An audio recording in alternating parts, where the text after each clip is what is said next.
মৰমৰ ছাত্ৰ ছাত্ৰীসকল ভাষা জ্ঞান পৰীক্ষাৰ কাৰণে 1997 তোমালোকৰ এই নৱোদয় পৰীক্ষাত সূৰ্যমুখী ফুলৰ কাৰণে বিষয়ে এটা টপিক দিয়া হৈছিল আৰু ইয়াৰ কোৱেশ্চন বিলাক দিয়া হৈছিল হেতুই মই তোমালোকক সলভ কৰাই দেখাই দিছো যে তোমালোকৰ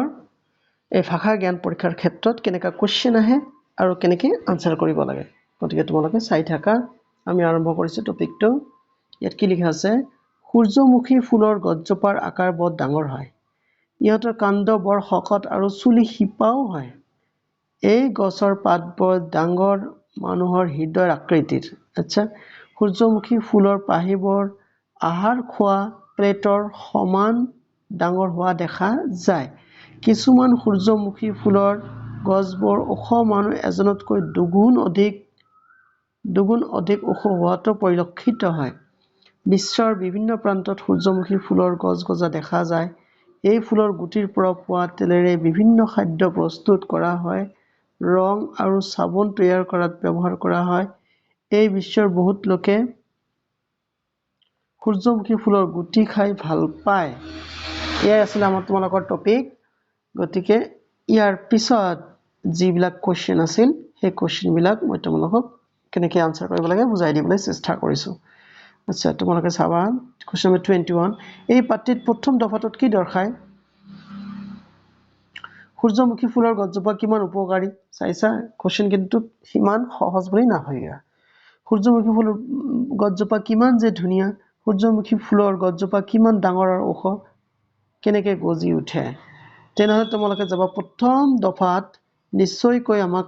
ব্যাখ্যা কৰিছে সূৰ্যমুখী ফুলৰ গছজোপা কিমান ডাঙৰ আৰু ওখ তাৰ বিষয়ে আচ্ছা ইয়াত আহিছে তোমালোকৰ আৰু এটা কোৱেশ্চন পাহি মানে হৈছে কি গছৰ ফুলবোৰ গছৰ পাতবোৰ গছৰ শিপাবোৰ ফুলৰ এটা অংশ মানে এটো তোমালোকে নিশ্চয় পঢ়িছা ফুলৰ বিভিন্ন কেইটা অংশ থাকে পাহি বা দলমণ্ডল পাহিৰ আন এটা নাম কিন্তু দলমণ্ডল গতিকে ই ফুলৰ এটা অংশ কোৱেশ্চন নম্বৰ 4 অপচন নম্বৰ 4 টো তোমালোকৰ কাৰণে ৰাইট নেক্সট সূৰ্যমুখী ফুলৰ পাতবোৰ কিমান ডাঙৰ ইয়াত তোমালোকে দেখাই দিছে আহাৰ খোৱা প্লেট এখনৰ সমান ডাঙৰ মানে এটা তোমালোকে আৰামছে ক'ব পাৰিবা গতিকে আৰামছে কোৱাৰ আগতে তোমালোকে সেইকাৰণে দুবাৰ মান মিনিমাম টপিকটো পঢ়ি তাৰ পিছতহে তোমালোকে কোৱেশ্চন বিলাকত হাত দিবা এবাৰ পঢ়ি তোমালোকে নিদিবা কাৰণ তাত কনসেপ্ট ক্লিয়াৰ নহব নেক্সট তোমালোকে চাবা সূৰ্যমুখী ফুলৰ পৰা তলৰ কোনবিধ প্ৰস্তুত কৰা হয় আচ্ছা এবাৰ কি কৰিবা সূৰ্যমুখী ফুলৰ পৰা তলৰ কোনবিধ প্ৰস্তুত কৰা হয়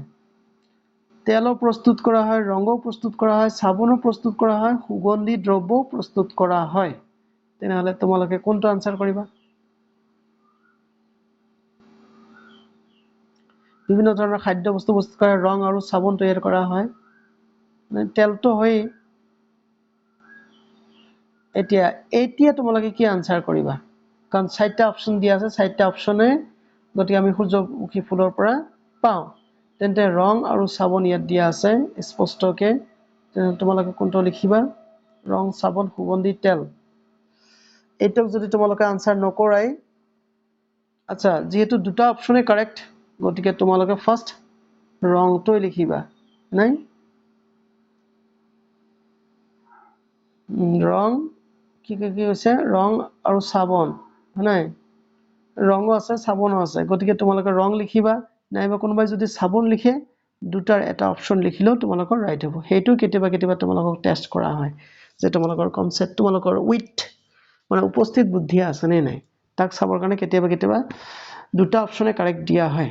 তোমালোকে ভুল বুলি ভাবিবা কিন্তু এটো ভুল নহয় এটো এটা পৰীক্ষাৰ ষ্টাইল নেক্সট কোৱেশ্চনটো আহিল তোমালোকৰ 25 তলৰ কোনটো বাক্যৰ দ্বাৰা এই কথা প্ৰকাশ হয় যে মানুহে নিজে ব্যৱহাৰৰ বাবে সূৰ্যমুখী ফুলৰ গছ ৰোপণ কৰে মানুহে নিজে ব্যৱহাৰৰ বাবে কোনটো দফাৰ পৰা আচ্ছা কোনটো বাক্যৰ দ্বাৰা কোনটো বাক্য চাও সূৰ্যমুখী ফুলৰ গছবোৰ ডাঙৰ হয় এটো নহয় সূৰ্যমুখী ফুলৰ গছবোৰ মানুহৰ সমান ওখ হয় এটোও নহয় তাত বহুতো সূৰ্যমুখী ফুলৰ গছ ৰোৱা ঠাই আছে আচ্ছা সূৰ্যমুখী ফুল ৰোৱাৰ গছ আছে এই বিষয়ে বহুত মানে সূৰ্যমুখী ফুলৰ গুটি খাই ভাল পায় এই খোৱা বস্তুৰ কেচ্চাটো আছে না এইটোৰ কাৰণে এই দফাটোই হ'ব আমাৰ ৰাইট গতিকে তোমালোকে এইবোৰ এনেকৈ ধুনীয়াকৈ পঢ়িবা পঢ়াৰ পিছতহে তোমালোকে আনসাৰবিলাক কৰিবলৈ চেষ্টা কৰিবা চাওঁতে কিন্তু খুব সহজ যেন লাগিলেও ইমান সহজ নহয় প্ৰেক্টিছ নাথাকিলে তোমালোকে এইবিলাক নোৱাৰিবা কৰিবলৈ যাওঁতে যাতে তোমালোকক মই এটা কোৱেশ্চন থৈ দি যাওঁ গতিকে তোমালোকে আনসাৰ কৰিবলৈ চেষ্টা কৰিবা আচ্ছা সূৰ্যমুখী ফুলক কিয় সূৰ্যমুখী বুলি কোৱা হয় অপশ্যন নম্বৰ 1 ই সকলো সময়ত সূৰ্যৰ ফালে মুখখন কৰি থাকে তাৰপিছত নম্বৰ 2 ইয়াক দেখাত সূৰ্যৰ দৰে লাগে নম্বৰ 3 সূৰ্যৰ ৰংটো যেনেকা আমাৰ সূৰ্যমুখী ফুলৰ ৰঙো তেনেকা আৰু নম্বৰ 5 নাই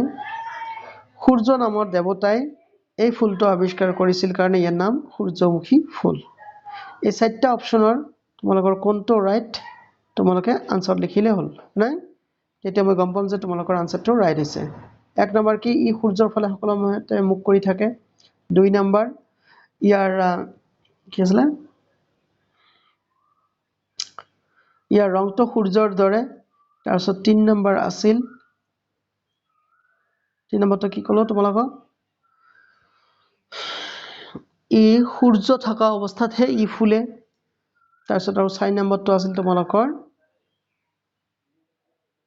সূৰ্য নামৰ দেৱতা এজনে ইয়াক ৰোপণ কৰিছিল বা ইয়াৰ আৱিষ্কাৰ কৰিছিল কাৰণে ইয়াৰ নাম হ'ল সূৰ্যমুখী ফুল গতিকে এই চাৰিটা অপচনৰ ভিতৰত কোনটো অপচন ৰাইট তোমালোকে কমেন্টত জনাবলৈ চেষ্টা কৰিবা চোৱাৰ কাৰণে ধন্যবাদ